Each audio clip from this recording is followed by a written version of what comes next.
नमस्कार मेरे प्रिय दर्शकों।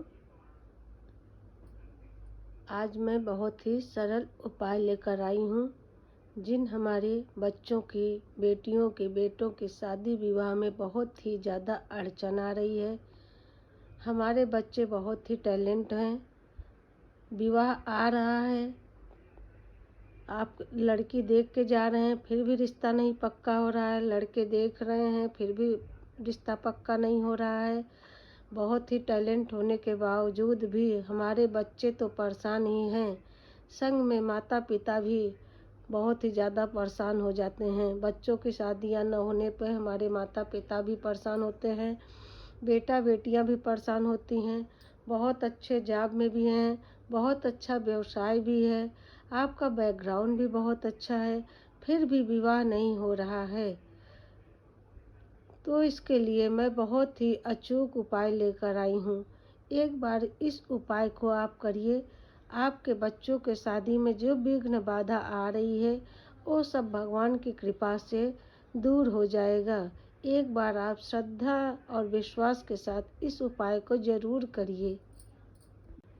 ये उपाय अगर बेटा या बेटी कर ले तो बहुत ही ज़्यादा अच्छा रहेगा। अगर नहीं कर पा रहे हैं, उनके पास, बच्चों के पास टाइम नहीं है, तो ये उपाय माता पिता भी कर सकते हैं। अगर बच्चे करें तो बहुत ही ज़्यादा अच्छा है, नहीं कर पा रहे हैं तो मजबूरी में माता पिता ये उपाय कर सकते हैं, लाभ मिलेगा। सोम प्रदोष के दिन आपको यह उपाय करना है। आप पूरे दिन कर सकते हैं उपाय, सुबह भी कर सकते हैं, आपके पास सुबह टाइम नहीं है तो आप सूर्यास्त के टाइम, प्रदोष काल जो होता है उस टाइम भी ये उपाय कर सकते हैं। भोले बाबा का उपाय, पूजा पाठ जो होता है प्रदोष काल में बहुत ही ज़्यादा लाभदायक माना जाता है। लेकिन सोम प्रदोष जो है वो आप सुबह भी, उस दिन आप सुबह का भी पूजा आपका बहुत ही कारगर माना जाता है।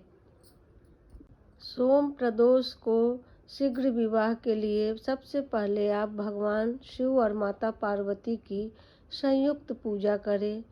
प्रदोष काल में या सुबह के टाइम आप सुबह 11:30 बजे तक कोई पूजा कर सकती हैं, उसके बाद आपकी पूजा का कोई मान नहीं होता है।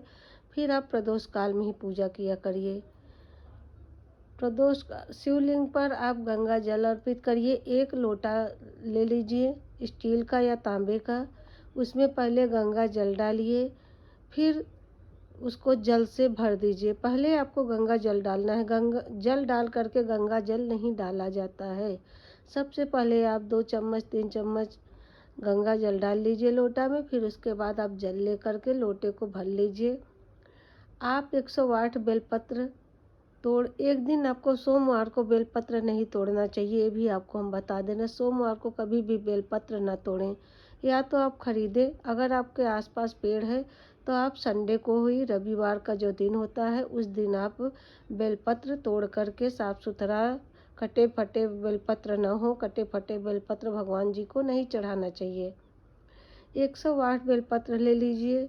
उसके बाद आप चंदन से श्री राम लिख करके, सारे बेल तीनों पत्तों पे लिखना है आपको, लिख करके रख लीजिए समी। और उसके बाद भोले बाबा के ऊपर पहले जल चढ़ाइए, फिर चंदन चढ़ाइए, रोली चढ़ाइए, धूप दीप जलाइए। मंदिर में जाने से जैसे आप गईं, पहले आपको दीपक और धूप बत्ती जला देना चाहिए, तब आपको जल वगैरह चढ़ाना चाहिए। फिर बेलपत्र चढ़ाइए, फिर समी के फूल अर्पित करें। समी के फूल से हमारे भोले बाबा बहुत ही शीघ्र प्रसन्न होते हैं, इसलिए आप उनको अपनी मनोकामना को बोलते हुए समी का फूल आप चढ़ाइए। इस दिन अगर आप व्रत रख सकते हैं तो पूरे दिन आप व्रत रहिए। अगर हमारे बच्चे नहीं रह पाते हैं व्रत, उनको ऑफिस जाना है, व्यवसाय में जाना है, तो माता पिता भी ये व्रत रख सकते हैं बच्चों के लिए। सिर्फ मानता भोले बाबा से बोल दें कि हम अपने बच्चों के शादी विवाह के लिए व्रत रख रहे हैं, ये पूजा अपने बच्चों के शादी विवाह के लिए कर रहे हैं। फिर वहीं बैठ करके आप ओम पार्वती पतये नमः इस मंत्र का आप जप करिए। एक बार फिर से मैं मंत्र बोल दे रही हूँ। ओम पार्वती पतये नमः 108 मंत्र का जप करिए। शीघ्र विवाह, जो विवाह में विघ्न बाधा आ रही है, वो सब बाधाएं आपकी दूर हो जाएंगी और आपके बच्चों का देखिएगा तुरंत मनचाहा वर, या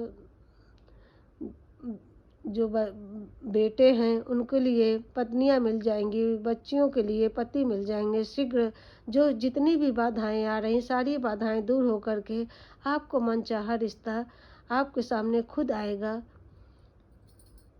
और आपकी मनोकामना भगवान भोले बाबा पूरी करेंगे। बोलो पार्वती पतये नमः।